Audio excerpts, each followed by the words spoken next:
জ্বালানি তেল এখনো পর্যন্ত আমাদের যে মজুদ আছে সেটা সন্তোষজনক, নিরাপদ। জ্বালানি তেলের দাম কোনো অবস্থাতে ঈদের আগে বাড়ছে না।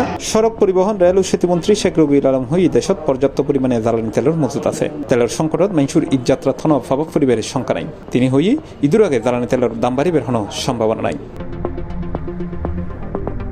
রবিবার মার্চের ৮ তারিখ রাহাত এক অনুষ্ঠানত সাংবাদিকের প্রশ্নের জবাব তিনি এসব কথা হয়। ঈদ যাত্রার জন্য যা প্রয়োজন সেটা সরবরাহ করা হবে।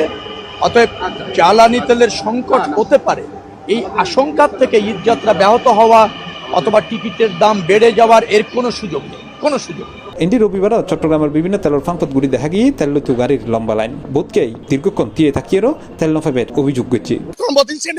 সরকার হয়তো তেল আছে, ওরা হয়তো তেল নাই, তো তেল যার হড়ে আমি আসছি 2 ঘন্টা ফোনে আসছি, এখন বলে যে তেল নাই। দেশে আমরা জানি যে পর্যাপ্ত পরিমাণ তেল আছে, আগামী 1 মাসও তেলের মজুদ শেষ হবে না যেগুলো আছে, কিন্তু কিছু অসাধু ব্যবসায়ী আমাদেরকে সিন্ডিকেট করে আমাদেরকে ভোগান্তির মধ্যে ফেলতেছে। এনডি তেল ডিপো ইউনিট অনাকাঙ্ক্ষিত পরিস্থিতিতে তেরিয়ের আশঙ্কা করছে বাংলাদেশ পেট্রোলিয়াম কর্পোরেশন বিপিসি। এহতালাই উদ্ভূত পরিস্থিতির তেল ডিপো ইউনিট নিরাপত্তা নিশ্চিত করতে সেনাবাহিনী মোতায়েনের প্রস্তাব করছে তারা। একই সঙ্গে দেশের ফিলিং স্টেশন ইউনিট পুলিশ টহল জোরদারের অনুরোধ জানাই তারা।